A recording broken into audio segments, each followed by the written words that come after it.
잠깐 같이 기도드리겠습니다.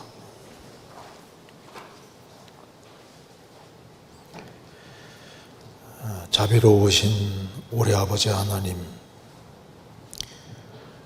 마땅히 형벌 받을 수밖에 없는 저희들을 주의 보배로운 피로 구원해 주시고 주님의 크신 은혜와 사랑 가운데 살게 해주시는 것을 감사드립니다.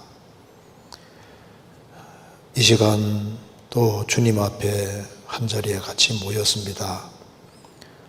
주 성령께서 우리 마음 가운데 두루 역사해 주시고 하나님의 말씀으로 우리 영혼을 환하게 비춰주시고 우리 행보를 말씀 위에 굳게 세워주시고 말씀 가운데 걸어갈 수 있도록 더욱 역사해 주옵소서. 주님께서 우리를 부르신 목적을 알 수 있도록 도와주시고 이 세상에서 주님의 영광을 위하여 어떻게 행할 것을 알 수 있도록 도와주옵소서. 또 교회가 계획한 모든 일에 앞서 행해 주시고 우리 모두를 귀하게 사용해 주옵소서. 오늘 이 시간 주 성령께서 함께해 주시고 우리에게 필요한 말씀을 허락해 주옵소서. 주 예수 그리스도 이름으로 기도하옵나이다. 아멘. 성경 욥기 7장 찾겠습니다.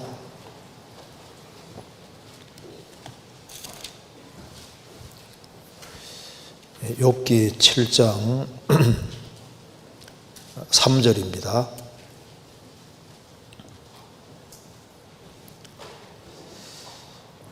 제가 읽겠습니다.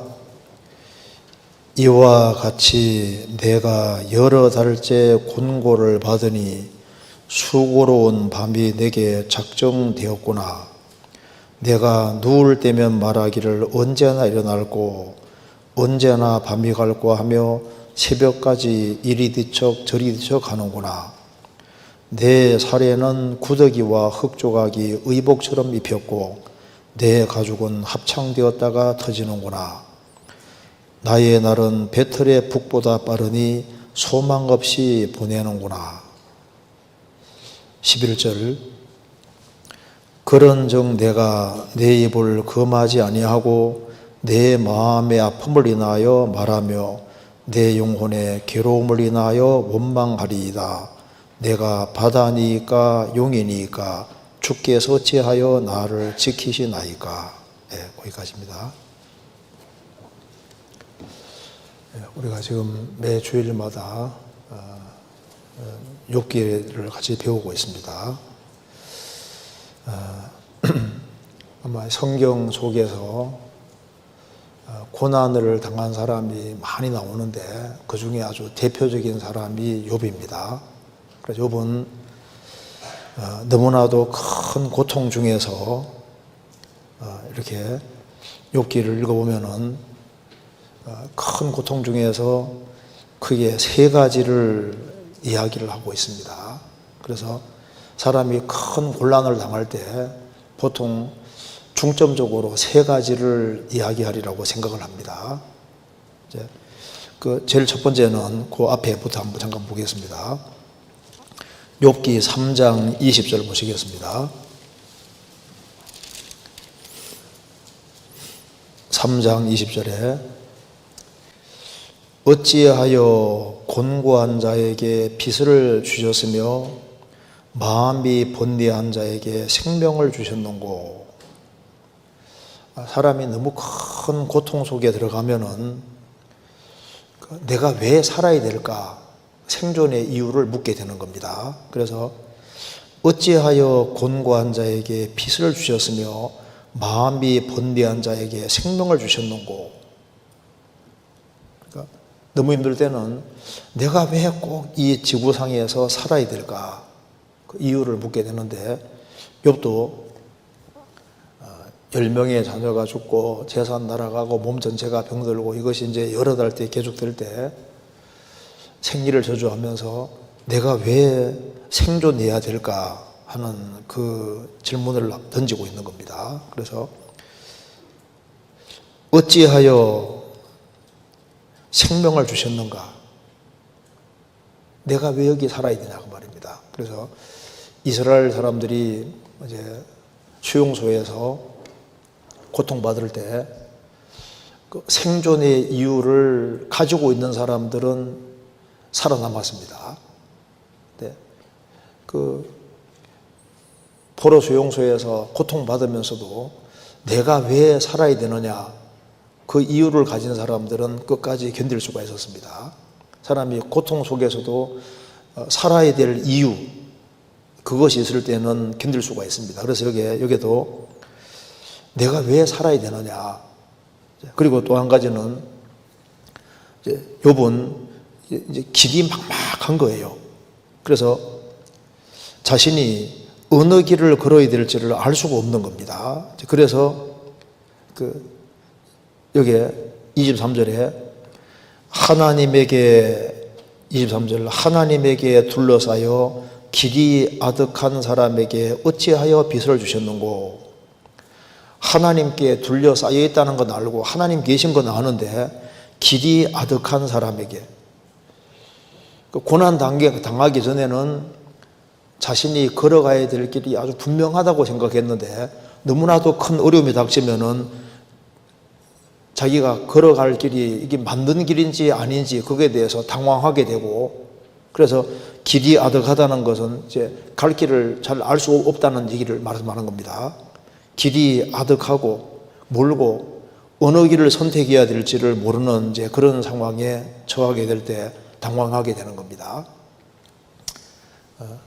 한 사람이 이제 구원받고 신앙생활을 잘할 때는, 그리고 큰 어려움이 없을 때는 야, 내가 지금 제대로 가고 있고 이 생각이 보통 생각하는데, 곤란에 곤란이 계속 오면은 내가 지금 제대로 길을 가고 있는 것일까? 그걸 다시 반추하게 되고 생각을 해보게 되는 겁니다. 그래서 길이 아득한 사람이라고 얘기를 했습니다. 욥은 나중에 욥기 23장에서 나의 가는 길을 오직 그가 아시나니 그가 나를 단련하신 후에는 내가 점검같이 나오리라. 그렇게 얘기를 하면서 끝까지 자기 길을 고수합니다. 그래서 생존의 이유를 묻고, 또 하나는 자기 갈 길을 잘 모르기 때문에 당황해하는 것이 있고, 또 이제 너무 힘들면은 힘든 것을 표현을 하게 되는 거지 않습니까? 욥도 이제 어려움 속에서 자기 고통을 표현을 하고 있는 것이 욥기 7장입니다. 다시 보시겠습니다. 7장에 11절. 그런즉 내가 내 입을 금하지 아니하고 내 마음의 아픔을 인하여 말하며 내 영혼의 괴로움을 인하여 원망하리이다. 이게 푸념조로 하는 얘기입니다. 내가 바다니이까 용이니이까 주께서 어찌하여 나를 지키시나이까. 왜 하나님이 하필이면 나를 지목하셔서 이런 어려움을 주십니까? 내가 바다라도 된다는 말입니까? 용이라도 된다는 말입니까? 이렇게 표현을 했습니다.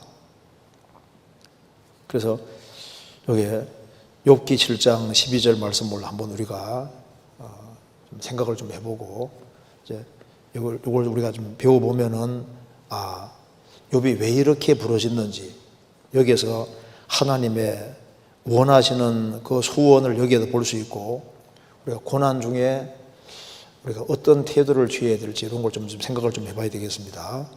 그래서 여기에 12절을 한번 같이 좀 생각을 해보겠습니다. 여기 12절에 욥이 말했습니다. 내가 바다니까, 고통 속에서 내가 바다니까, 이 말이 무슨 말입니까? 내가 바다라도 된다는 말입니까? 그 말이잖아요. 그래서 바닷가에 나가서 이제 바다를 보면은, 와, 바다는 정말 크잖아요.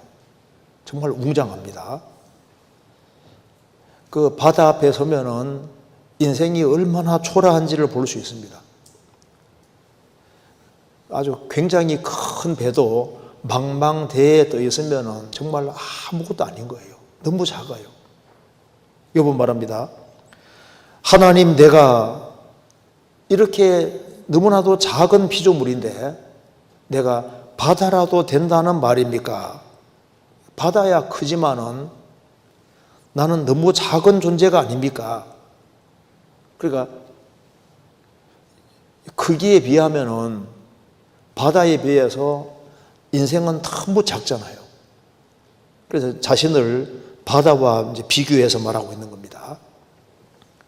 바다는 크지만은 인생은 이렇게 조그만데 조그만 인생에게 이렇게 큰 시련 주시면 어떻게 되는 것입니까? 이렇게 말했습니다. 자, 내가 바다라도 된다란 말입니까? 했을 때, 자, 바다가 큰 존재일까요? 욥이 큰 존재일까요? 인간이 훨씬 큰 존재입니다. 바다보다 훨씬 크고 위대한 존재가 인간입니다. 왜? 인간은 하나님의 형상이기 때문입니다. 아담은 지음받을 때 지구의 왕으로 지음받았습니다. 지구 전체를 지배하고 다스리는 왕으로 지음받았고, 특별히 이제 예수님 안에서 구원된 사람은, 예수님은 만왕의 왕이시고 그리스도인들은 왕이지 않습니까? 이사야 49장에 나는 여호와의 보시기에 존귀한 자라. 하나님 보실 때 바다가 큰 걸 것일까요? 사람이 클까요? 사람이 훨씬 큽니다. 천지는 없어지지만은 인생은 안 없습니다. 인간이 최고의 걸작이고, 그래서 이 우주 안에서 나 같은 존재는 나 하나밖에 없는 거예요. 나는 유일한 존재입니다. 한 세대는 가고 한 세대는 오고 많은 세대가 지나갔습니다. 그런데 바다는 계속적으로 있어 왔습니다. 자, 바다는 참 장구하기 있어 왔습니다. 근데 인간은 참 불과 100년도 못 살고 짧게 살지 않습니까? 그러니까 내가 바다니까 짧은 인생을 살아가는 바로 그 인생 삶 속에서 연속해서 고난이 계속 온다 그 말입니다. 바다는 정말 매 세대마다 계속 있어 왔습니다. 바다는 장구합니다. 그런데 바다보다 인간은 훨씬 더 장구한 존재입니다. 왜? 영혼이 있으니까. 천지는 없어지고 바다도 없어집니다. 요한계시록 21장에 또 내가 새 하늘과 새 땅을 보니 처음 하늘과 처음 땅이 없어졌고 바다도 다시 있지 않더라. 바다도 없어지는데 욥은 안 없어지잖아요. 내가 바다라도 된다는 말입니까? 욥은 지금도 존재합니다. 존재가 안 없어지잖아요. 인간은 하나님의 형상이고 영을 소유하고 있는 존재입니다. 인간은 잠깐 살다가 죽어 없어지는 존재가 아니고 영구한 존재가 바로 인간이에요. 욥이 말했습니다. 나의 이 가죽 이것이 썩은 후에 내가 육체 밖에서 하나님 보리라. 그러니까 바다보다 훨씬 더 장구한 존재가 바로 인간인 거예요. 욥이고 구원받은 사람은 바다보다 훨씬 오래도록 영원토록 존재하는 존재입니다. 그러니까 바다는 잠깐 있다가 없어지는 거예요. 바다도 다시 있지 않더라. 그런데 인간은 없어지지 않습니다. 사람이 자꾸 이제 금세만 생각하는 경향이 있는데 사람은 금세만 있는 게 아니라 영원한 내세가 있는 거예요. 주의 아들들의 시대가 따로 있습니다. 지금 이 시대는 인간의 시대고 세상 사람들의 시대인 거예요. 죄인들이 판치는 시대입니다. 그리스도인들이 억울한 일을 당하는데 주의 아들들의 시대가 따로 있는 겁니다. 여기에 시편 73편 보시겠습니다.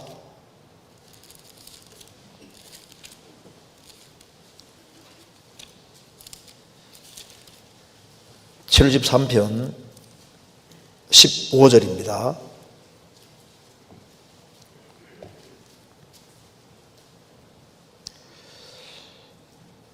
내가 만일 스스로 이르기를 내가 이렇게 말하리라 하였다면 주의 아들들의 시대를 대하여 괴효를 행하였으리이다. 시편 기자는 악인이 형통하는 것을 봤습니다. 자신은 종일 재앙을 당하고 어려움을 당했습니다. 그래서 하나님 너무하시다 이런 말을 안 하기 천만다행이었다고 말입니다. 만일 내가 만일 스스로 이르기를 내가 이렇게 말하리라 하나님 너무하시다 이렇게 하나님 불경불할 수 있느냐, 하나님에 대해서 함부로 말했다면 큰일 날 뻔했다는 겁니다. 이렇게 말하리라 하였다면 주의 아들들의 시대를 대하여 거짓을 행하였으리이다. 주의 아들들의 시대가 있다는 걸 깜빡이고 있었다는 거예요. 자, 주님 오시면은 주의 아들들의 시대가 정말 시작이 되는 겁니다. 주님 오시면 그리스도인들은 1000년 동안 왕도로 타고 영원한 천국에서 세 세트로 왕도로 타는 거예요. 시편 91편 찾겠습니다. 16절.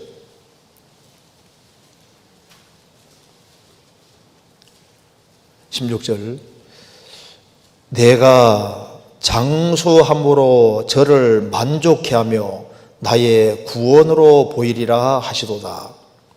하나님 말씀하셨습니다. 내가 장수함으로 저를 만족해 할 것이다. 몇 살 살면 만족하겠어요? 100살만 살았으면 좋겠다. 200살 살았으면 좋겠다.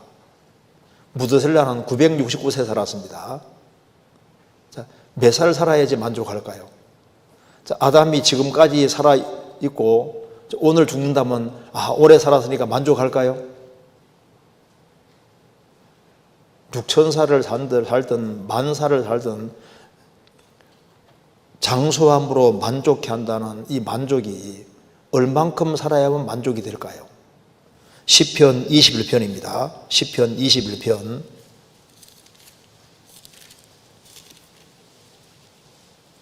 4절.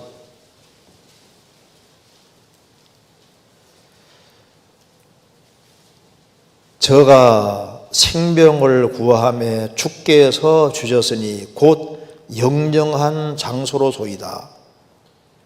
다윗이 하나님께 생명을 구하며 주께서 주셨으니 곧 영영한 장소로소이다. 사람은 언제 만족하냐 하면은 영생을 얻을 때 만족하는 거예요. 그래서 금세는 잠깐이고 내세는 영원합니다.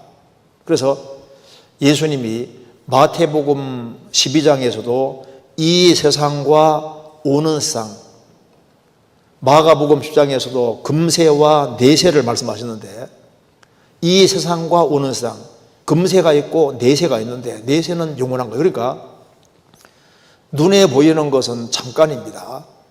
이 지구도 잠깐이에요. 바다도 잠깐인 거예요. 자, 내가 바다라도 된다는 말입니까? 사람은 바다보다 훨씬 큰 존재고 바다보다 훨씬 장구한 존재입니다. 그리고 바다가 넓은 것처럼 보이지만은 사실 인간의 마음과 생각은 바다보다 훨씬 넓은 거예요. 인간은 바다 전체를 마음에 딱 품을 수 있잖아요. 우주를 마음에 품을 수도 있습니다. 내가 바다라도 된다는 말입니까? 바다보다 훨씬 큰 존재인 것이 확실한 겁니다. 그 옛날에 칼라일이라는 그 대학자가 마차를 타고 이렇게 가고 있는데 모자를 푹 눌러서고 이렇게 가고 있는 겁니다. 근데 이제 같이 타고 있던 승객 중에 한 사람이 아이고 좀 초라한 노인이구만 이제 이렇게 얘기를 하니까 마부가 마차 타고 가면서 이 사람의 모자 밑에 대우주가 있다. 마부는 이 사람이 얼마나 위대한 대학자인지 알고 있습니다. 모자 눌러 쓰고 초라해 보이지만은 이 사람은 그 속에 대우주가 들어있다. 어마어마한 사람이다 그 말입니다. 인간이 작은 것처럼 보여도 작은 존재가 아닙니다. 여기에 성경에 보면은 솔로몬에 대해서 이렇게 말했습니다. 열왕기상 4장 찾겠습니다. 열왕기상 4장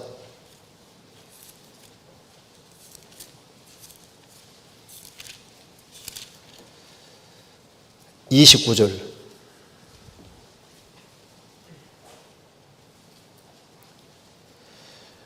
하나님이 솔로몬에게 517페이지입니다. 하나님이 솔로몬에게 지혜와 총명을 심히 많이 주시고 또 넓은 마음을 주시되 바닷가에 모래같이 하시니, 하나님이 솔로몬에게 지혜와 총명을 심히 많이 주시고 또 넓은 마음을 주셨다. 근데 어느 정도 넓은 마음이냐면 바닷가에 모래같이 하시니, 솔로몬 마음은 바다처럼 넓은 동시에 바닷가의 모래처럼 아주 촘촘하게 세밀한 것을 다 알고 있었다는 겁니다. 사람의 마음은 바다보다 사람 마음은 훨씬 넓을 수 있는 겁니다. 사람은 마음과 생각에 우주를 다 품을 뿐 아니라 영혼도 마음속에 품을 수 있잖아요. 그러니까 내가 바다라도 된답니까? 사람은 바다보다 훨씬 마음과 생각이 넓고, 바다는 깊지만은 바다보다 사람 마음 생각이 훨씬 깊게 될 수 있습니다. 인생이 아주 깊은 사람이 될 수 있거든요. 어떤 사람은 초라하게 생겼는데 눈동자를 보면은요 아주 굉장히 깊은 사람도 있습니다. 얼마든지 깊어질 수 있는 거예요. 바다는 강에서 온갖 것을 다 받아들이잖아요. 그럼에도 불구하고 항상 짭니다. 욥은 너무나도 큰 환난과 시련을 당했지만은 그래도 여전히 그 모든 것을 다 견디면서 바다는 여전히 계속 바다로 있잖아요. 욥은 그렇게 큰 시련을 당하고도 여전히 그 사람 마음 자체가 하나님을 향한 신앙을 아주 그대로 다 가지고 오고 견고하잖아요. 외적인 환경 자체는 사실은 부차적인 겁니다. 인간은 영혼을 가지고 있는 존재이기 때문에 외적인 환경이 아무리 힘들어도 그걸 또 초월하고 뛰어넘을 수도 있어요. 그래서 여기에 내가 바다입니까? 바다라도 된다고 그렇게 생각하십니까? 그 말 속에서 욥은 자신을 바다하고 연결시키고 있는데, 인간은 바다보다 훨씬 더 큰 존재라는 것을 우리가 생각할 필요가 있고, 욥은 자신을 지금 비하시키고 있습니다. 바다 앞에서 바다야 크지만은 인간은 너무 작고 자기는 너무 작은 존재라고 지금 생각하고 있는 겁니다. 이 바다 속에서 바다가 인간에게 제공해 준 것이 굉장히 많잖아요. 바다는 정말 풍성합니다. 그런데 욥기가 기록됨으로 인해서 전 인류가 욥을 통해서 받은 혜택은 상상할 수가 없는 거예요. 바다는 인간에게 육신적인 것을 많이 제공해 줬습니다. 욥은 사람 영혼에 필요한 것을 지금도 계속해서 공급해 주고 있습니다. 그렇잖아요. 그러니까 바다는 의식이 없습니다. 무의식이잖아요. 인간은 저기 바다구나 의식도 할 수 있고, 인간은 하나님의 형상으로서 모든 것을 의식하고 헤아리고 알 수 있는 존재입니다. 여러 면에서 인간은 바다보다 뛰어난 것이 확실하고, 바다와 인간은 게임이 안 되는 거예요. 그래서 욥뿐 아니라 모든 성도들은 바다보다 훨씬 더 큰 존재입니다. 무명한 자 같으나 유명한 자요, 아무것도 없는 것 같으나 모든 것을 가진 자로다. 우리는 예수님과 공동사이기 때문에 모든 것이 우리의 소유에 속하는 거예요. 우리 다 아래에 있는 겁니다. 그래서 천사들이 부러워하는 존재는 성도밖에 없잖아요. 욥기 다시 보시겠습니다. 욥기 7장에 12절.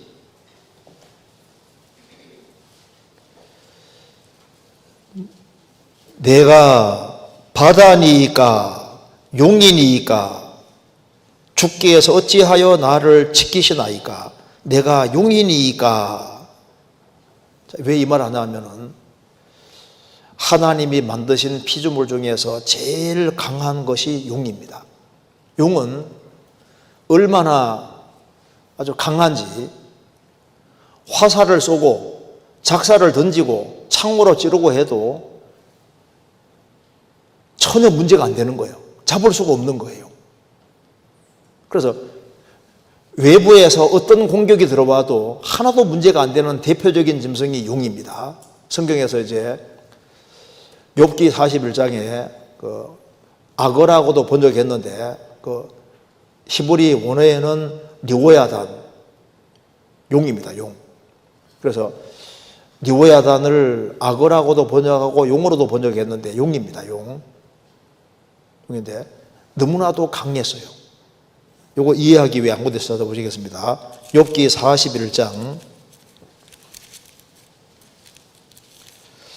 41장 26절입니다.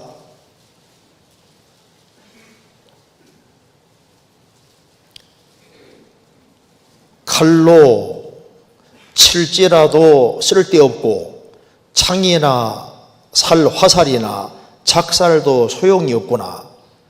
그것이 철을 초계같이 노스를 썩은 나무같이 여기니 살이라도 화살이라도 그것으로 도망하게 못하겠고 물맷돌도 그것에게는 겨같이 여기오는구나. 몽둥이도 금불같이 보고 창을 던짐을 우습게 여기며. 그래 용이 껍질이 얼마나 단단하게 되어 있는지 칼로 쳐도 소용없어요. 창이나 화살, 작살도 소용없고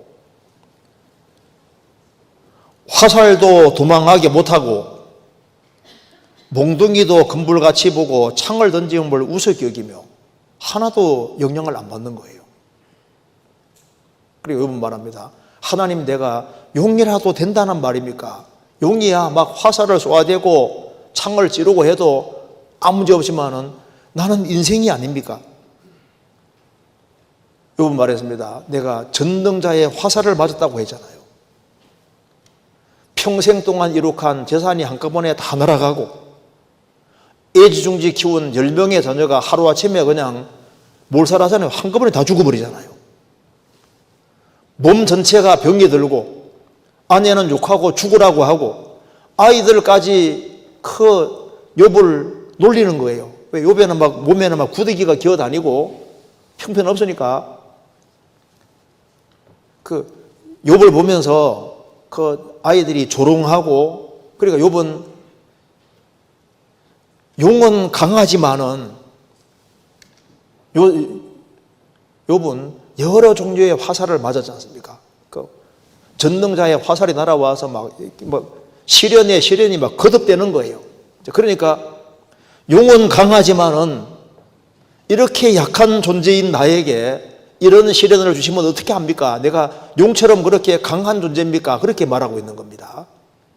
사실 욥은 용보다 훨씬 강합니다. 욥기 6장 보시겠습니다.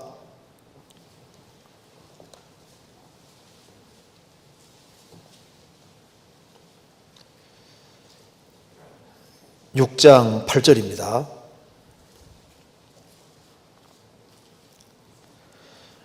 하나님이 나의 구하는 것을 얻게 하시며 나의 사모하는 것 주시기를 원하나니 이는 곧 나를 멸하시기를 기뻐하사 그 손을 들어 나를 끊으실 것이라.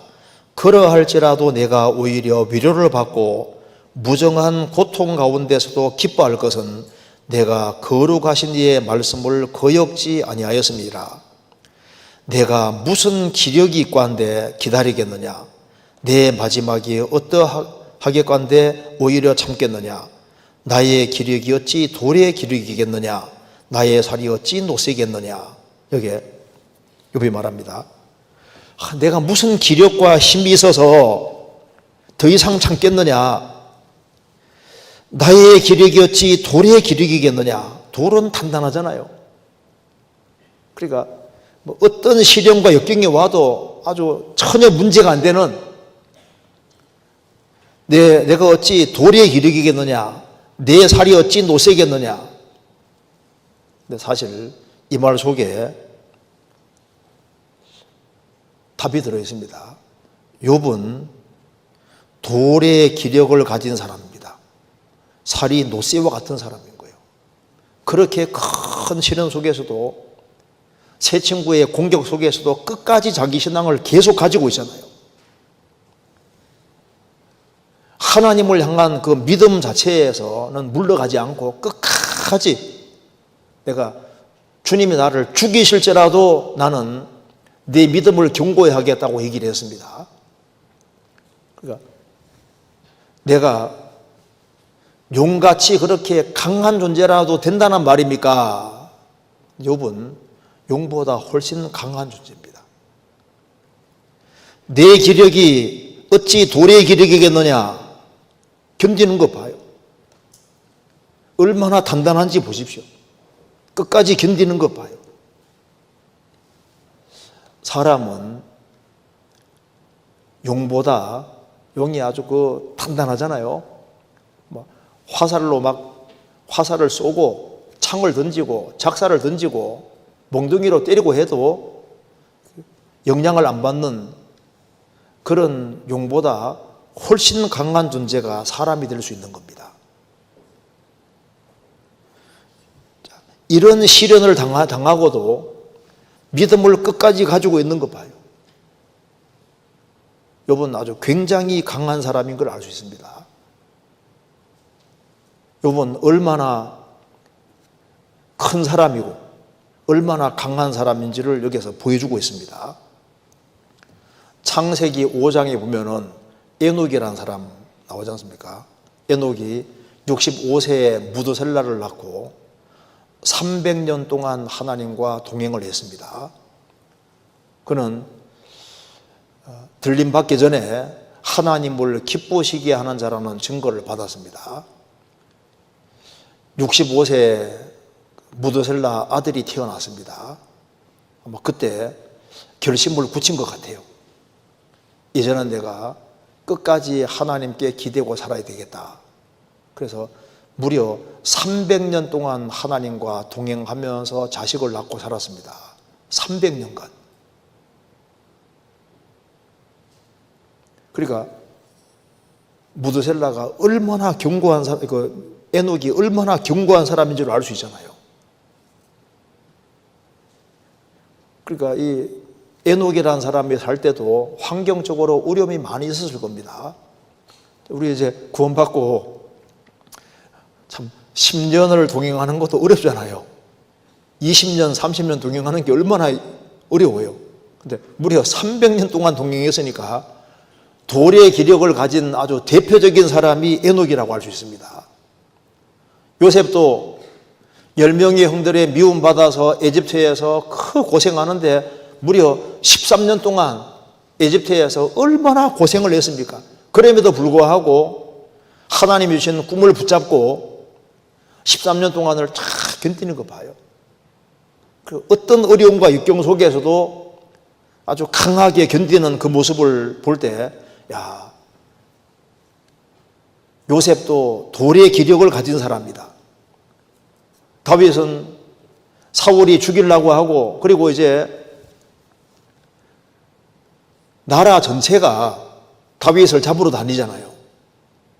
그 십몇 년 동안 고생하면서도 끝까지 신앙을 붙잡고 살아갈 때 그 다윗이 얼마나 아주 강한 사람인지를 볼 수 있습니다. 바울사도 보세요. 다메섹 수상에서 주님 만난 이후에 30년 이상 전도하면서 3차에 걸쳐서 전도 여행하면서 가장 많은 교회를 세웠습니다. 그가 받은 박해는 상상할 수도 없습니다. 그런데 그 모든 것 속에서도 흔들림이 하나도 없이 그 모든 걸 견디는 거 봤을 때 돌의 기력을 가진 아주 대표적인 사람이 정말 신약시대의 바울입니다. 바울. 초대교회 때부터 지금까지 순교당한 사람도 얼마나 많아요. 근데 그 가던 그 박해, 그리고 그 모진 구문 속에서도 끝까지 신앙을 지키고 죽은 사람이 그렇게도 많습니다. 예레미야 1장에 보면은 예레미야를 하나님 부르실 때 10대에 불러, 10대. 20살 안 됐습니다. 10대에 불렀는데 하나님 말씀하시기를 내가 너를 노성벽이 되게 해줄 것이다. 노성벽. 너는 노성벽과 같기 때문에 너는 공격을 받게 될 것이다. 그렇지만은 무너지지 않을 것이다. 예레미야는 10대에 부르심 받아서 하나님의 사역하는 동안에 수십 년 동안 얼마나 공격을 받았습니까? 눈물은 흐르지만은 그래도 그 신앙을 보면은 아주 견고합니다. 그렇게 공격을 많이 받았음에도 불구하고 여전히 튼튼하잖아요. 하나님, 내가 용이라도 된다는 말입니까? 용이야 강하지만은 나는 살과 피를 가진 인생입니다. 살과 피를 가진 인생이지만은 얼마든지 강할 수 있다니까요. 우리 교회사 읽어보면요, 그리스도인이 예수 믿는 것 때문에 생매장 시키는 것도 있었습니다. 아시죠? 너 예수 믿을래 안 믿을래? 끝까지 믿겠다고 하면요, 이제 사람을 산채로 이제 덮어가는 거예요. 너 그래도 믿을래? 믿으면 그냥 산채로 그냥 얼굴 덮어버리는 거예요. 그렇게 죽였잖아요. 그리고 그리스도인 죽일 때 끓는 물을 부어서 믿는다고 하면 계속 그 펄펄 끓는 물을 계속 부어가지고 죽을 때까지 끓는 물을 부은 경우도 있고 그런 거 있죠. 그리고 이제 말 4마리로 이렇게 해서 사지를 늘려서 죽이는 일도 있었잖아요. 그 신앙을 부인하지 아니하면 그렇게 해서 사방을 해서 잡아당겨서 죽이는 거예요. 그런 일도 당하고 교회에서 보면 끔찍한 일이 많습니다. 그래도 얼마나 견고한지 몰라요. 의자를 벌겋게 달구어서 이제 양손 양발을 딱 묶고 이제 한 걸음씩 뒤로 후퇴하게 하면서 예수 믿을래 안 믿을래? 그래서 끝까지 믿는다고 하면요, 그렇게 해서 의자에 탁 앉추는데 벌겋게 달고 있는 의자에 그냥 앉혀서 죽였지 않습니까? 그러면서도 신앙을 유지하는 사람들이 많았습니다. 성경 요한계시록 2장 13절입니다. 2장 13절.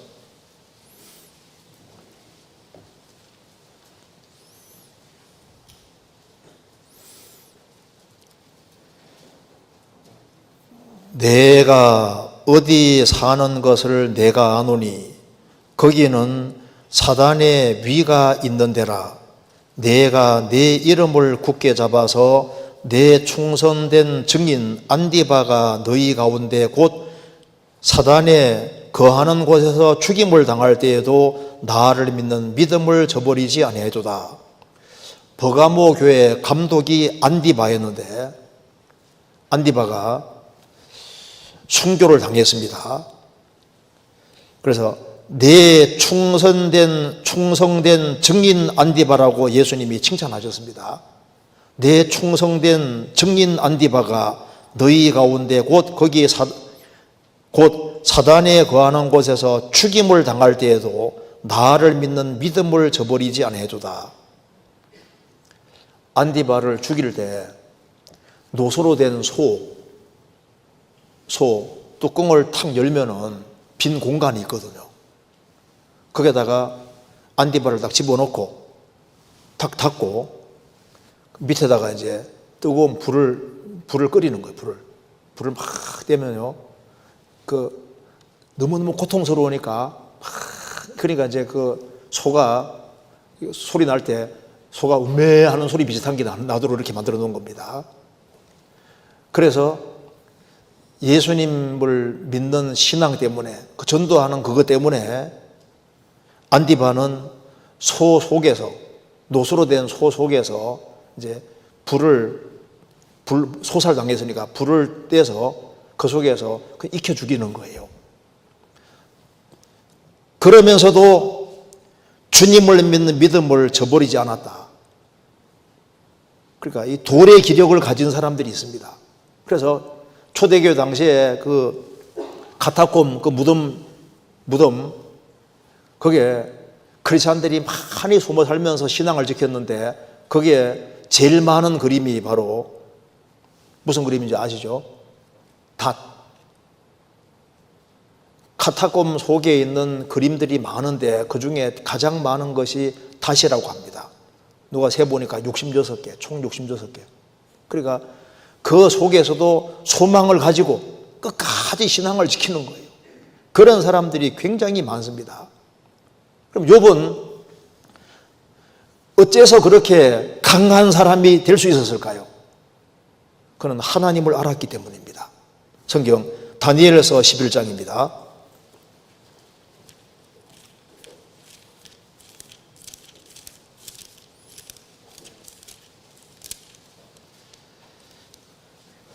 (11장) 32절.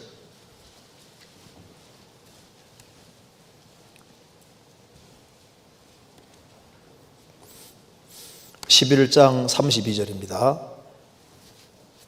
제가 읽겠습니다. 그가 또 언약을 배반하고 악행하는 자를 괴휼로 타락시킬 것이나 오직 자기의 하나님을 아는 백성은 강하여 용맹을 발하리라. 시리아 왕 안티오코스 에프파네스가 이스라엘을 쳐들어와서 이제 많은 악행을 저질렀는데 안티오코스 에프파네스 때문에 많은 이스라엘 사람들이 타락을 했습니다. 왜냐하면 헬라 문화를 가지고 들어왔기 때문에요. 그런데 오직 자기의 하나님을 아는 백성은 강하여 용맹을 발하리라. 이것이 마카비 전쟁을 이제 배경으로 하고 있는데 어쨌든 간에 여기에 자기의 하나님을 아는 백성은 강하다는 겁니다. 용맹을 발하리라.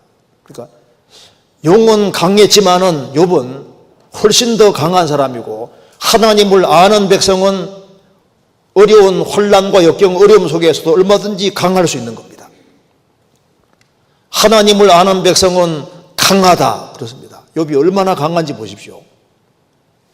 욥이 왜 그렇게 강했냐면은 운명을 하나님께 걸었고 그는 참된 믿음을 가지고 있었기 때문에 그는 목숨을 하나님께 딱 걸은 사람인 거예요. 또 한 가지는 그는 평상시에 신앙의 경험을 가지고 있고 하나님을 삶 속에서 체험해 왔던 사람인 겁니다. 그래서 가장 큰 시련 앞에서도 이미 과거의 경험이 있기 때문에 그 고통 속에서도 신앙을 끝까지 지키는 거예요. 믿음과 사랑이 있는 사람은 얼마든지 강할 수 있습니다. 그리고 특별히 이 세상에서도 뭔가 하나님 앞에 사명이 있는 사람은 또 강해질 수 있습니다. 너무 힘든 상황 속에서도 집안 식구들을 사랑하고 집안 식구들을 건져야 될 그 소망이 확실한 사람은 그 어려움 속에서도 그 불쌍한 가족들 때문에라도 살거든요. 얼마든지 강할 수 있는 겁니다. 그래서 내가 바다니까 용이니까 이 절규하는 속에서 하나님의 소원을 알 수 있는 겁니다. 내가 바다라도 된다는 말입니까? 이 속에서 하나님의 의도를 알 수 있잖아요. 하나님이 욥이라는 사람의 인생을 훨씬 더 크게 하려고 하는 계획이 있다는 걸 알 수 있고 내가 용이니까 그걸 통해서 하나님이 욥을 더 튼튼하고 견고하게 만들려는 그리고 더 많은 것을 주기 위해서 욥을 키우려고 그렇게 한다는 걸 알 수 있잖아요. 그래서 욥은 이런 큰 시련을 통해서 모든 면에서 바다가 큰 것처럼 모든 면에서 크고 넓어졌습니다. 욥은 시련을 통과한 이후에 그전보다 마음이 훨씬 커졌습니다. 넓어졌습니다. 욥은 마음이 큰 사람이었지만은 이 시련을 통해서 훨씬 마음이 넓어졌습니다. 욥의 세 친구가 그렇게도 공격을 하고 그를 시달리게 하고 힘들게 했지만은 나중에 하나님을 만나고 난 이후에 욥의 세 친구를 위해서 빌어주고 기도해 주잖아요. 그는 그전보다 훨씬 마음이 커지고 넓어진 겁니다. 시련을 통과하기 전과 시련을 통과한 이후 마음의 넓이가 달라요. 그래서 시련을 잘 통과하면은 마음과 생각이 훨씬 더 넓어지는 건 사실입니다. 여기 시편 119편 32절입니다.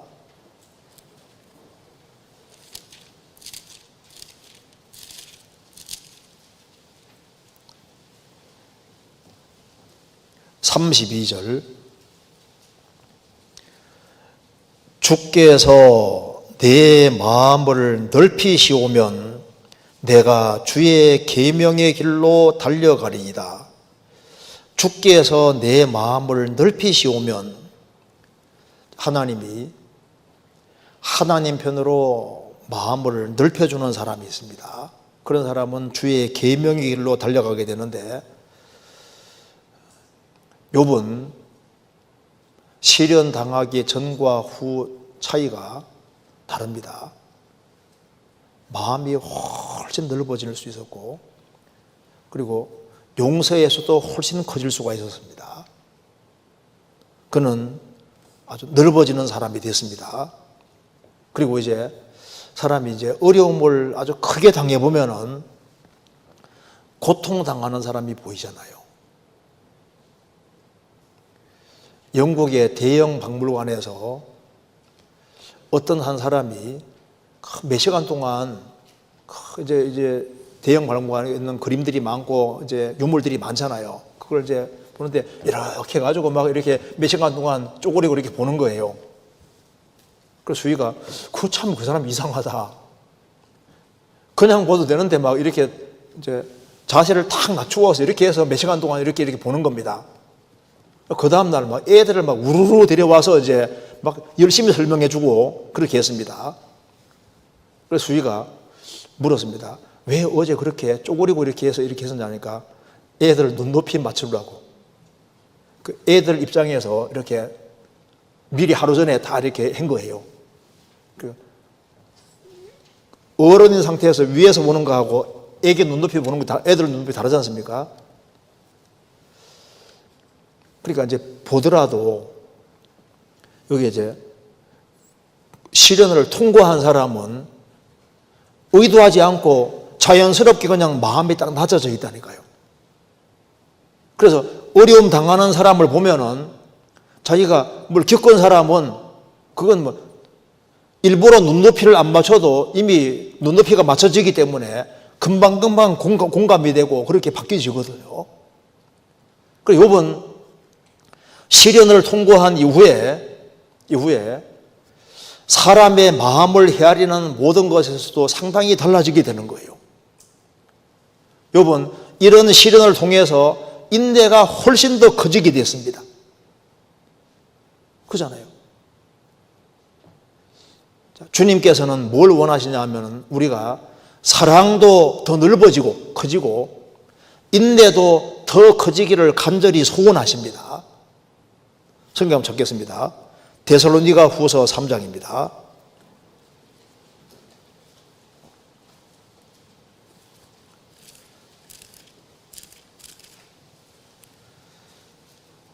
(3장) 5절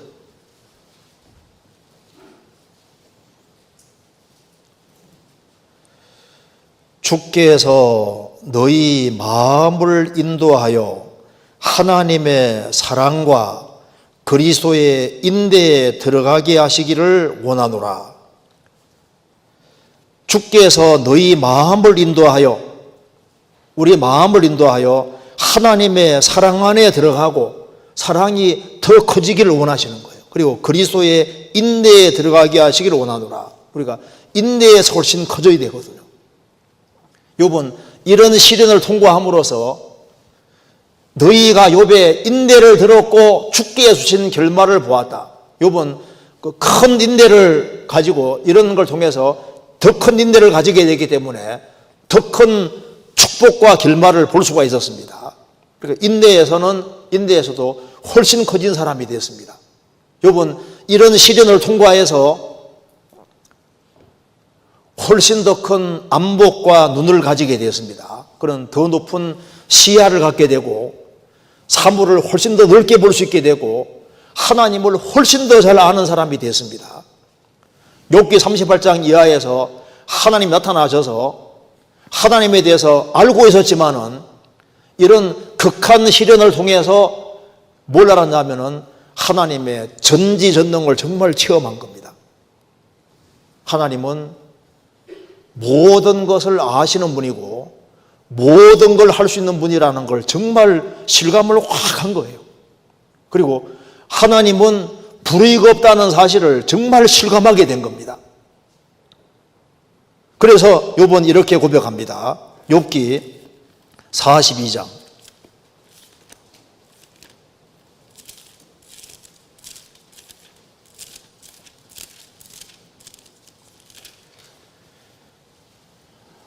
5절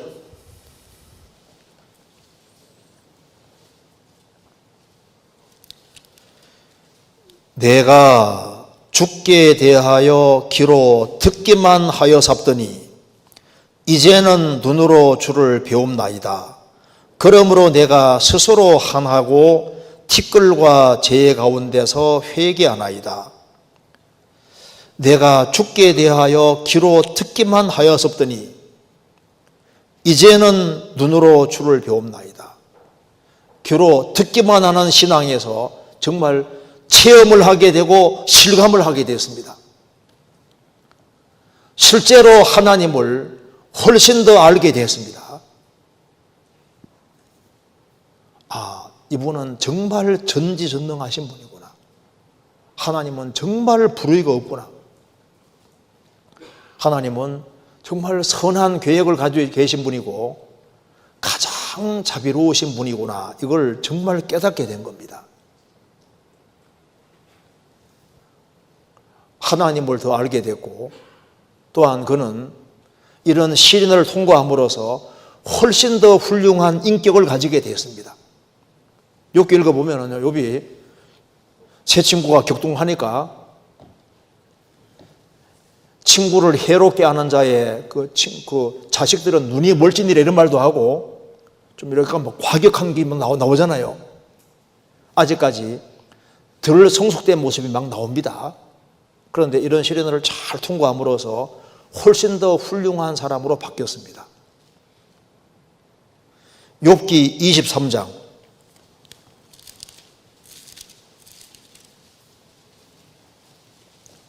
10절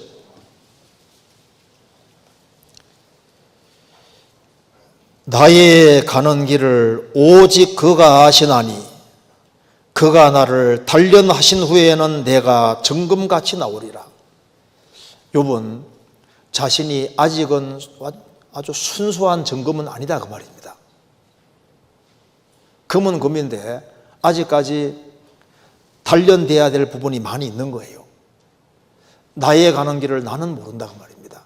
나의 가는 길을 오직 그가 아시나니 그가 나를 단련하신 후에는 내가 정금같이 나오리라. 그래서 이런 시련을 통과한 이후에 그는 정말 정금같이 됐고 아주 빛나는 신앙인으로 남아있잖아요.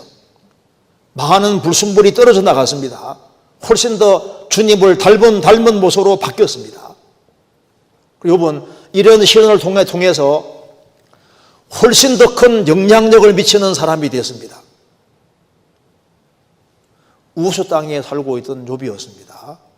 그런데 이런 시련을 착 통과함으로써 영향력을 그 지역만 미치는 것이 아니라 아주 세계적으로 영향 미치고 지금도 아주 강력하게 영향 미치는, 아주 그것도 좋은 영향 미치는 사람으로 바꿔졌잖아요. 그래서 욥은 환난과 어려움을 통해서 훨씬 훌륭한 인격으로 바뀌고 훨씬 자기의 지경이 넓어지게 되고 아주 좋은 영향력을 미치는 사람으로 바꿔지게 된 겁니다. 야베서도 어머니가 아들이 태어났는데 이름을 야베스라고 어떻게 지어요? 슬픔이라고 지었습니다. 자식 이름 지을 때 슬픔 그 이름은 좀 이상하잖아요. 어머니가 아주 집안에 큰 어려움이 있는지 소망이 하나도 안 보이던 것 같아요. 자식 이름도 슬픔이라고 지었는데, 그런데 야베서는 자라가면서 환경적인 어려움을 어떻게 극복했냐 하면은 야곱의 하나님이 살아계시니까 하나님께 딱 매달려서 하나님께로부터 구원의 축복도 받고, 그리고 그 모든 어려움을 완전히 극복해서 지경이 아주 크게 넓어지는 사람으로 바뀌잖아요. 욥도 어려움 상황 속에서 하나님을 향한 신앙을 확실히 가지고 있으니까 그 지경이 훨씬 넓어지게 된 겁니다. 여기 역대상 4장 찾겠습니다. 역대상 4장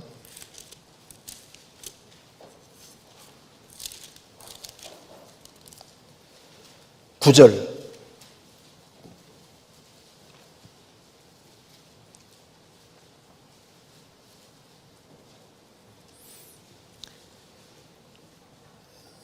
야베서는 그 형제보다 존귀한 자라. 그 어미가 이름하여 야베서라 하였으니 이는 내가 수고로이 낳았다 함이었더라. 야베서가 이스라엘의 하나님께 아뢰어 가로되 원컨대 주께서 내게 복의 복을 더하사 나의 지경을 넓히시고 주의 손으로 나를 도우사 나로 환난을 벗어나 근심이 없게 하옵소서 하였더니 하나님이 그 구하시는 것을 허락하셨더라. 야베스의 형제들도 존귀했지만 야베스는 그보다 더 존귀한 자라고 했습니다. 어머니가 아들을 낳을 때 이름을 야베스다, 슬픔이다, 내가 수고로이 낳았다며더라. 막 집안에 큰 우환과 어려움이 있고 그래서 비전이 안 보이니까 너무 슬픔에 가득 차서 아들 이름도 야베스라 이렇게 지었는데, 야베스는 성장 과정에서 하나님에 대해서 배웠고 하나님은 야곱의 하나님이다 그 말입니다. 그래서 하나님을 꽉 붙잡았습니다. 원컨대 주께서 내게 복의 복을 더해 주십시오. 진짜 복이 구원받는 복입니다. 나를 구원해 주시고 그리고 하나님의 도움 속에 살기를 간절히 원했습니다. 그리고 나의 지경을 넓혀 주십시오.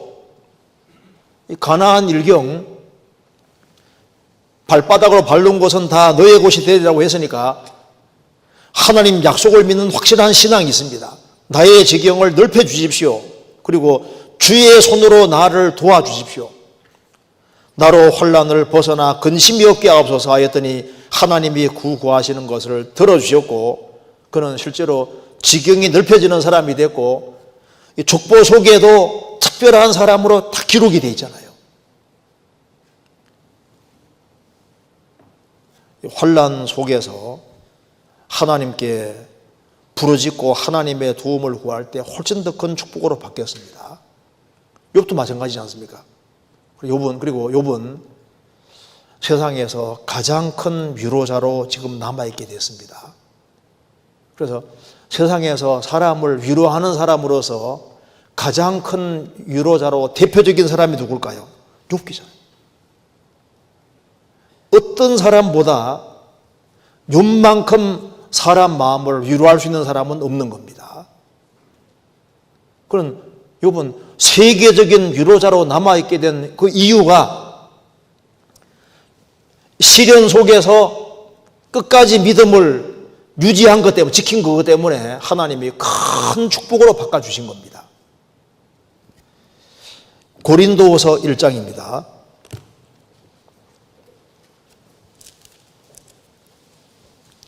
1장 3절.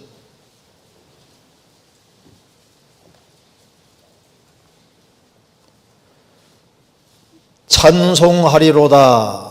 그는 우리 주 예수 그리스도의 하나님이시요 자비의 아버지시요 모든 위로의 하나님이시며 우리의 모든 혼란 중에서 우리를 위로하사 우리로 하여금 하나님께 받는 위로로서 모든 혼란 중에 있는 자들을 능히 위로하게 하시는 이시로다.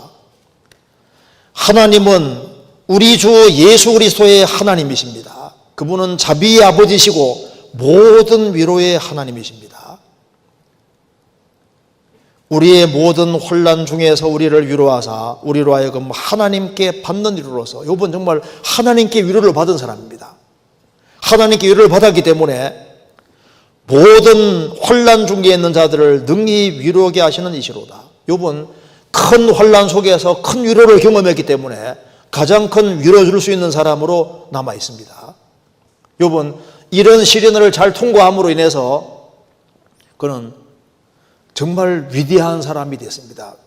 위대한 사람 하면 대표적인 사람 중에 하나가 욥이잖아요. 하나님이 이스라엘 민족이 범죄할 때 하나님이 세 사람을 거론하면서 특별한 사람 세 사람을 거론했는데 그 중에 한 사람이 욥입니다. 하나님이 욥을 얼마나 그 크고 귀하게 생각하는지를 볼 수 있습니다. 에스겔 14장 찾겠습니다. 에스겔 14장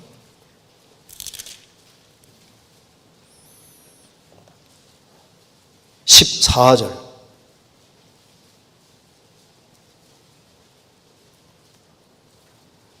비록 노아, 다니엘, 욥 이 세 사람이 거기 있을지라도 그들은 자기의 의로 자기의 생명만 건지리라. 나 주 여호와의 말이니라. 20절에도 마찬가지입니다. 비록 노아, 다니엘, 욥, 그러니까 신앙생활을 잘하는 사람을 딱 떠올릴 때 노아, 다니엘 그리고 하나님이 욥을 딱 드셨잖아요. 욥은 위대한 사람으로 있습니다. 그래서 야고보서 5장 11절에 하나님 말씀하셨습니다. 보라, 인내하는 자를 우리가 복되다 하니 너희가 욥의 인내를 들었고 주께서 주신 결말을 보았거니와 주는 가장 자비하시고 긍휼히 계시는 자신이라. 주는 가장 자비하시다고 했는데 어째서 재산 다 날아갔는데 거기 가장 자비하신 거냐 그 말입니다. 10명의 자녀를 주님이 다 데려가셨는데 거기 왜 자비냐 그 말입니다.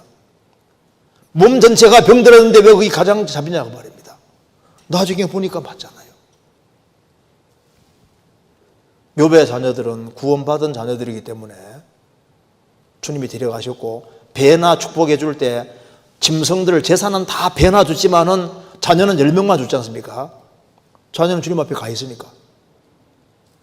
주는 어떤 상황 속에서도 가장 자비하신 분이다. 하나님은 자비의 아버지시란 말이 맞는 겁니다. 욥은 내가 바다니까 그 말씀대로 하나님이 자신을 작은 존재로 생각하고 있는데 하나님은 실제로 욥을 모든 면에서 아주 큰 존재로 바꿔주셨습니다. 내가 용인이니까 내가 그렇게 강한 사람입니까? 욥은 이런 시련을 통해서 훨씬 더 아주 강하고 강건한 사람으로 바뀌어졌습니다. 그래서 이 시련을 잘 통과하면은 훨씬 더 강건한 사람으로 바뀌어지는 것이 맞습니다. 베드로전서 5장 10절입니다.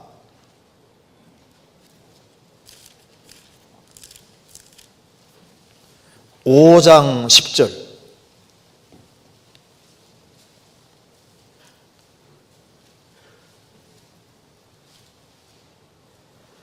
모든 은혜의 하나님 곧 그리스도 예수 안에서 너희를 부르사 자기의 영원한 영광에 들어가게 하시니가 잠깐 고난을 받은 너희를 친히 온전케 하시며 굳게 하시며 강하게 하시며 들을 경고케 하시리라. 모든 은혜의 하나님입니다. 우리를 그리스도 예수 안에서 부르신 것도 불러서 구원하신 것도 하나님 은혜고, 자기의 영원한 영광에 들어가게 하신 것도 은혜고, 영광에 들어가게 하기 위해서 잠깐 고난을 받은 너희를, 잠깐 고난을 허락하시는 것도 은혜인데, 이 세상에서 어떤 어려움을 당해도 잠깐 어려움입니다. 잠깐 고난인 거예요. 잠깐 고난을 받은 너희를, 고난을 통해서 너희를 친히 온전케 하시며, 고난 통해서 사람이 온전케 됩니다. 그리고 고난 통해서 굳게 되고, 고난을 통해서 강하게 하시며 털을 경고케 하시리라. 고난 통해서 훨씬 더 강하게 바뀌었는데, 욥이 이런 시련을 통과한 이후에 얼마나 강건하고 강한 사람이 됐습니까? 시련을 통과하면은 훨씬 더 강한 사람이 되는 겁니다. 그래서 우리 그리스도인이 이제 신앙생활하는 가운데서도 알게 모르게 여러 가지 어려움이 올 수 있습니다. 욥만 어려움이 오는 게 아니지 않습니까? 정도 차이는 있지만은 다 어려움이 옵니다. 그때 우리가 어떤 태도를 취하고 살아야 될까? 성경 데살로니가 전서 5장입니다.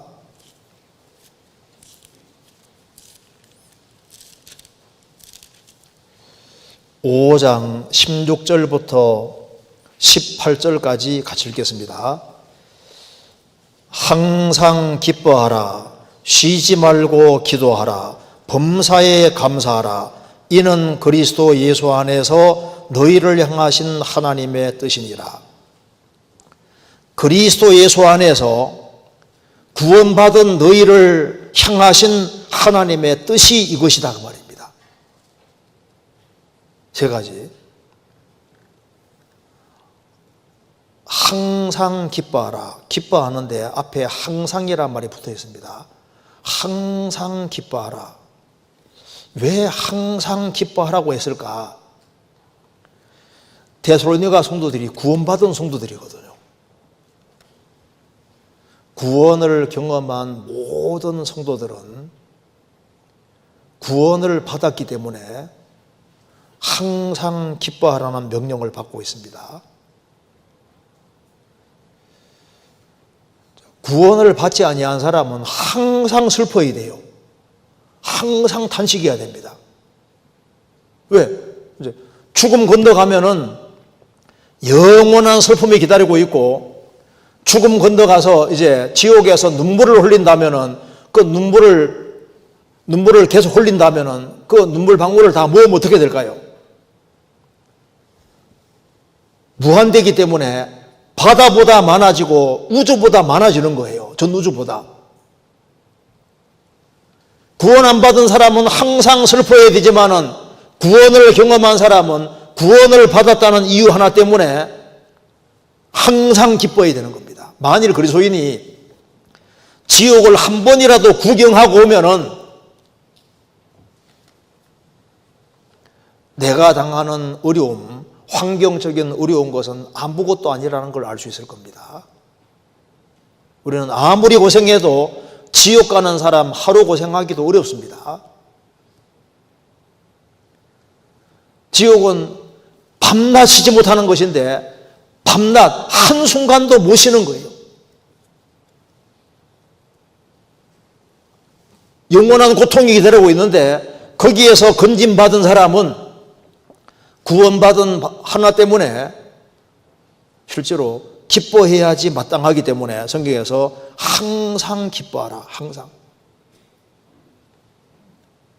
기뻐하되 항상입니다. 항상. 하박국 3장에 하박국 선지자가 말했습니다. 왜 내가 기뻐해야 되느냐? 구원받았기 때문입니다. 비록 무화과나무가 무성치 못하며 포도나무에 열매가 없으며 감람나무에 소출이 없으며 밭에 식물이 없으며 우리의 양이 없으며 외양간에 소가 없을지라도 나는 여호와를 인하여 기뻐하며 즐거워하며 나의 구원의 하나님을 인하여 기뻐하리로다. 구원의 하나님. 구원받은 이유 하나 때문에 우리는 기뻐할 수 있는 거예요.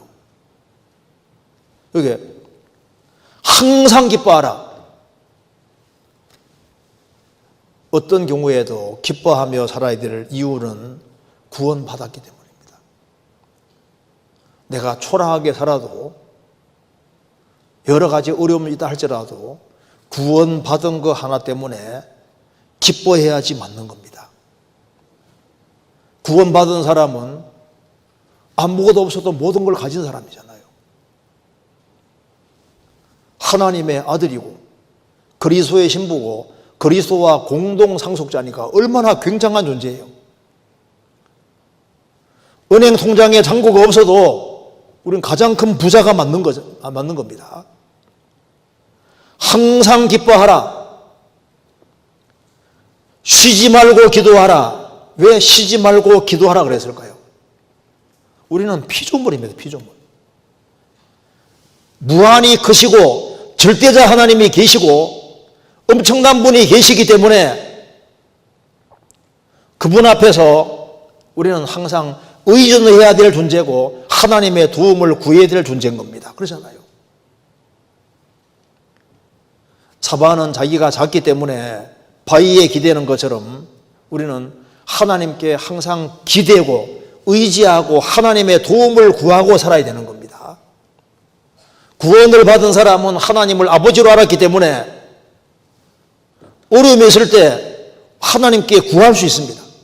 쉬지 말고 기도하라 그 말은 항상 하나님께 의지하고 살아라. 의지하고 쉬지 말고 기도하라. 하나님은 하나님이시기 때문에 자기 다리를 믿고 자기 힘을 믿고 눈에 보이는 걸 기대고 살아가는 거 안 좋아하십니다. 하나님은 뭘 기뻐하시냐 하면은 자신의 연약함을 알고 하나님께 기대는 걸 기뻐하시는 거예요. 하나님을 바라보는 걸 기뻐하시는 겁니다. 하나님의 도움을 항상 구하고 사는 걸 기뻐하시는 거예요. 그리고 범사에 모든 일에 감사하라. 왜 범사에 감사하라 그랬냐 하면은 하나님이 주권자로 계시기 때문입니다. 참새 2마리가 한 아사르에 팔리는 것이 아니냐. 그러나 너희 아버지께서 허락지 아니하시면 하늘라도 땅에 떨어지지 아니하리라.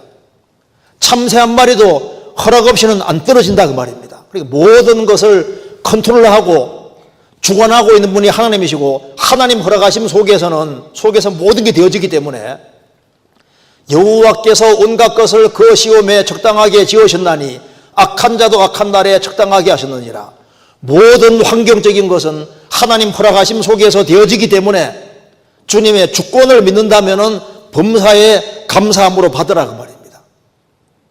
다 이유가 있어서 주어진 거니까 감사함으로 받을 것을 말씀하는 겁니다. 어려움이 온다 할지라도 감사함으로 받는 것이 필요한 거예요. 그리고 무엇보다도 어려움은 오도록 되어 있기 때문에 우리가 뭘 키워야 되냐 하면은 믿음을 키우지 않으면 안 되는 겁니다. 믿음. 레위기 11장에 기는 것은 다 부정선거로 되어 있거든요. 뒤에 뛰는 뒷다리가 있는 것은 정하다.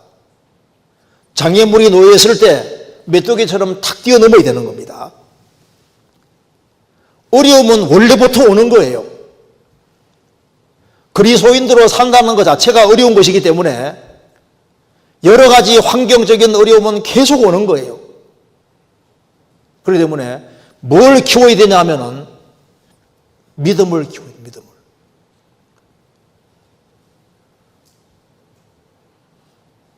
오직 의인은 믿음으로 말미암아 살리라. 믿음으로. 그래서 믿음이 큰 사람은 잘 뛰어넘을 수 있습니다. 믿음이 크다는 게 뭘까요?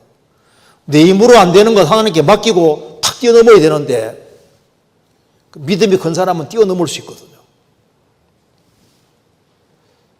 그래서 우리 하나님의 전신갑주를 입으라고 했는데 에베소 6장에, 그런데 전신갑주를 입으라고 하면서 그 모든 것 위에 믿음의 방패를 가지고, 믿음이 확실해야만 마귀의 불화살을 다 막아낼 수 있는 거예요.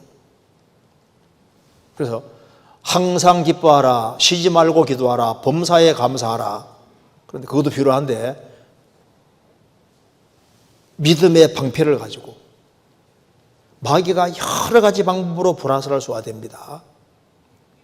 그래서 믿음이 있는 사람은 메뚜기처럼 뛰어넘을 수 있어요. 그리고 내게 어떤 어려운 게 주어질 때 그래도 하나님께 바짝 다가가는 것이 지혜로운 겁니다. 스펄전 목사가 이제 집에 이제 울타리가 쳐진 집에 살았는데, 거기에 이웃집에 개가 여기 들락날락 하는 거예요. 자기 집 뜰에 들어오는 겁니다. 그래가지고 요놈의 개 봐라 하면서 있지 않습니까? 요게 막대기를 그 개한테 탁 던졌는데 개가 그 막대기를 물고 아주 즐거운 마음으로 자기 앞에 와서 이제 갖다 주는 거예요.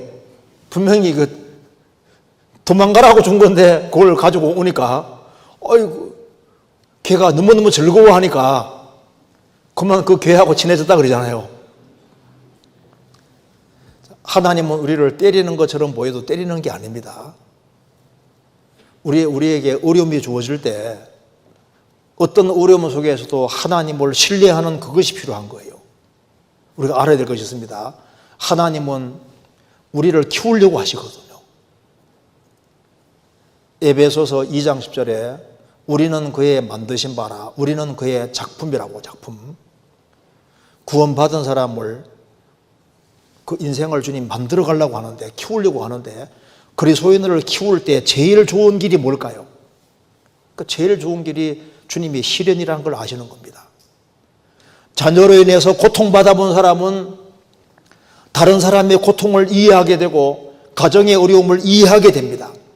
질병의 고통을 겪은 사람은 타인이 질병의 고통을 받을 때 그 이해하게 되잖아요. 고난을 받으면은 다른 사람 고난받는 그 마음을 이해하게 됩니다. 주변에 사람 때문에 시달림을 당한 사람은 그 속에서 또 인생이 커지거든요. 경제적으로 곤란한 일을 당하고 건강 문제 때문에 고통을 받고 때로는 왕따 당하고 외톨이가 되고 그런 모든 것이 왜 주어지냐 하면은 그게 하나님이 인생을 만들어가는 방법이에요. 하나님이 사람을 후하게 대접하는 방법이 그건 거예요. 구원을 받아서도 구원받으면 영적으로 어린 아이지 않습니까? 어린 아이인데 하나님은 우리를 성숙하게 만들려고 하는 겁니다. 형제들아, 지혜에는 아이가 되지 말고 악에는 어린아이가 되라. 지혜에는 장성한 사람이 되라. 애들은 대체로 마음이 작아요. 근데 어른이 되면 마음이 커지잖아요. 영적으로도 신앙이 성장하면 성장할수록 마음이 훨씬 커지게 되는 겁니다. 시련을 잘 통과하면 판단력이 훨씬 커지게 됩니다. 포용력이 훨씬 더 넓어지게 되는 거예요. 약한 사람이 훨씬 더 강한 사람이 되고 강건한 사람이 되고, 하나님께서는 우리가 양으로 시작했지만은 튼튼한 말처럼, 용감한 말처럼 되기를 원하시는 거예요. 시편 62편에서도 내가 크게 요동치 아니하리로다, 조금 더 시간 지나가면 요동치 아니하리로다, 아주 견고한 인생을 만들려고 하시는 겁니다. 하나님은 모든 것을 다 가지고 있는 분이지 않습니까? 모든 부유에 충만하신 분이신데 우리에게 쏟아 부어주려고 하는데 우리 마음과 생각이 너무 작아요. 그래서 부어주려고 해도 너무 작으니까 부어줄 수가 없는 겁니다. 하나님께 넘치게 받은 대표적인 사람은 바울 사도입니다. 바울 사도 모세. 모세는 정말 인생에서 넘치게 하나님께 받은 사람이기 때문에 하나님께서 모세에게 너는 그만해도 족하다, 더 이상 내한테 얘기하지 말라고 했습니다. 모세는 충분히 받았어요. 바울도 충분히 받은 사람입니다. 내 은혜가 내게 족하다고 했잖아요. 우리는 그렇지 않습니다. 우리는 아직 작아요. 마음과 생각이 작습니다.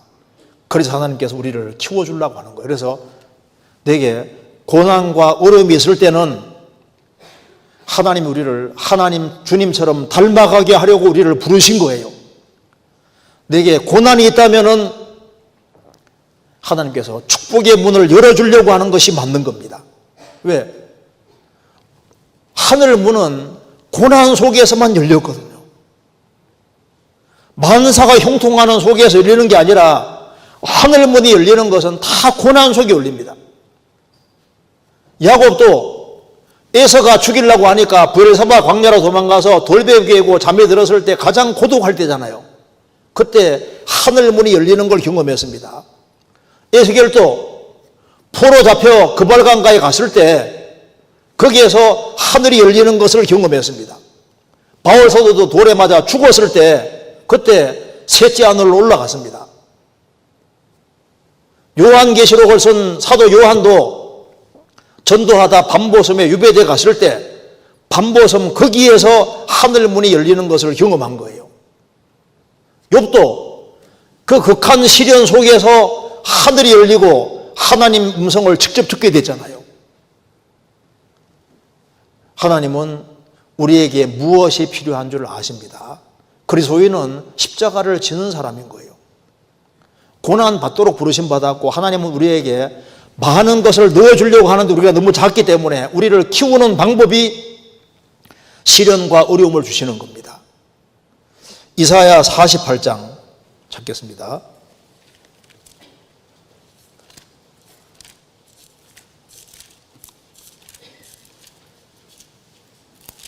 이사야 48장 17절.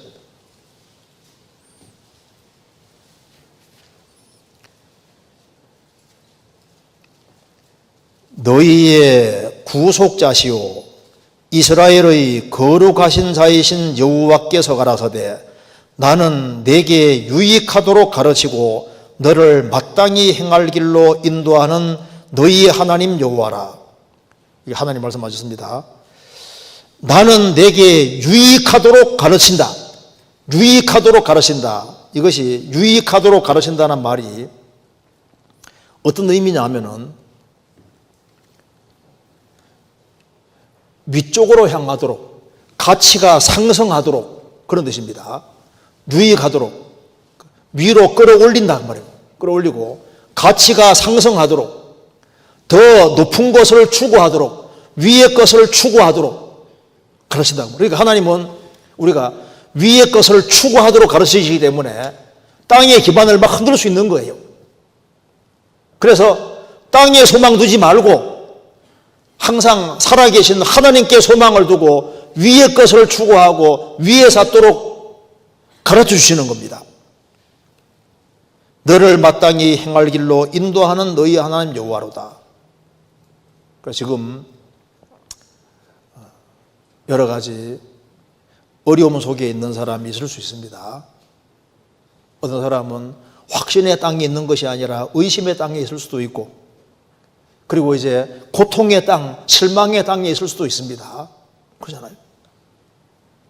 여러 가지 어려움이 있는데 사람이 나를 잊은 것처럼 보이는 그럴 수도 있는데 하나님은 살아계시기 때문에 공평의 땅으로 이끌어 주시고 그리고 이제 주님은 살아계시기 때문에 다른 사람보다 내가 더 큰 어려움이 있다면 주님이 더 큰 그릇을 만들려는 계획을 가질 수 있는 겁니다. 그래서 어떤 상황 속에서도 굴하지 말고 하나님이 살아계시기 때문에 위에를 바라보고 그리고 항상 얼굴을 하늘에 들고 그리고 씩씩하게 용감하게 사는 것이 필요할 겁니다. 내가 바다니까 내가 용이니까 우리는 바다보다 훨씬 더 큰 존재입니다. 그리고 그리스도인들은 약한 것처럼 보이지만 정말 강한 존재입니다. 주님께서는 우리 인생을 키우려고 하시고 우리를 훨씬 더 강건하게 만들려고 하는 겁니다. 그래서 성경 시편 31편에 다윗이 두 가지 얘기했지 않습니까? 너희 모든 성도들아 여호와를 사랑하라. 또 한 가지 뭡니까? 강하고 담대하라. 여호와를 바라는 너희들아. 우리가 이 험악한 세상 살아가는데 두 가지가 필요한 겁니다. 하나님을 사랑하는 거하고 그리스도인으로 산다는 건 쉽지 않기 때문에 강하고 담대하라. 우리가 주님 역사를 이루기 위해서는 아주 강한 마음, 담대한 마음이 필요하고 강건해지는 게 필요하고 튼튼해지는 것이 필요하기 때문에 하나님께서 우리를 여러 가지로 훈련시키는 일이 있을 겁니다. 그래서 어려움이 올 때 그것에 붙잡히지 말고 거기에서 벗어나야만 다른 영혼들이 보이고 그리고 내가 무엇을 해야 될지도 알 수 있게 되는 겁니다. 같이 기도하시겠습니다. 자비로우신 우리 아버지 하나님, 마땅히 형벌받을 수밖에 없는 저희들을 구원해 주신 것을 감사합니다. 그리고 주님께서 우리 각 사람을 다스려 가시고 또 인도해 가시고 우리 인생을 만들어 가시는 줄로 믿고 감사드립니다. 어떤 상황과 어려움 속에 있다 할지라도 항상 주님을 의지하며 담대한 마음으로 생을 살 수 있도록 도와주시고 그리고 주님의 복음과 영광을 위해 살 수 있도록 더욱 역사해 주옵소서. 교회가 계획한 모든 일에 앞서 행해 주시고 또 주의 역사 안에서 귀하게 쓰임받도록 함께해 주시고 도와주옵소서. 우리 구주 예수 그리스도 이름으로 기도하옵나이다. 아멘. 찬송가 502장 1절과 3절을 같이 부르시겠습니다.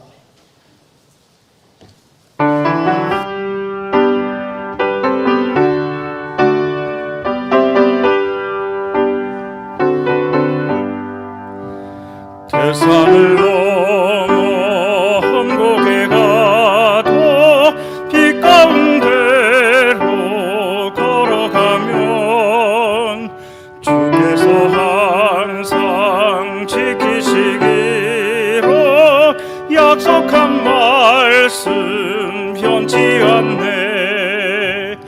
하늘의 영광 하늘의 영광 나의 맘속에 차고도 넘쳐 할렐루야를 힘차게 불러 영원히 주를 찬양하리.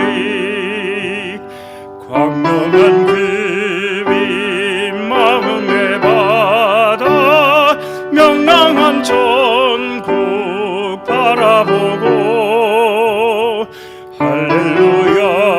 할렐루야를 힘차게 불러 날마다 빛에 걸어가리. 하늘의 영광 하늘의 영광 나의 맘속에 차고도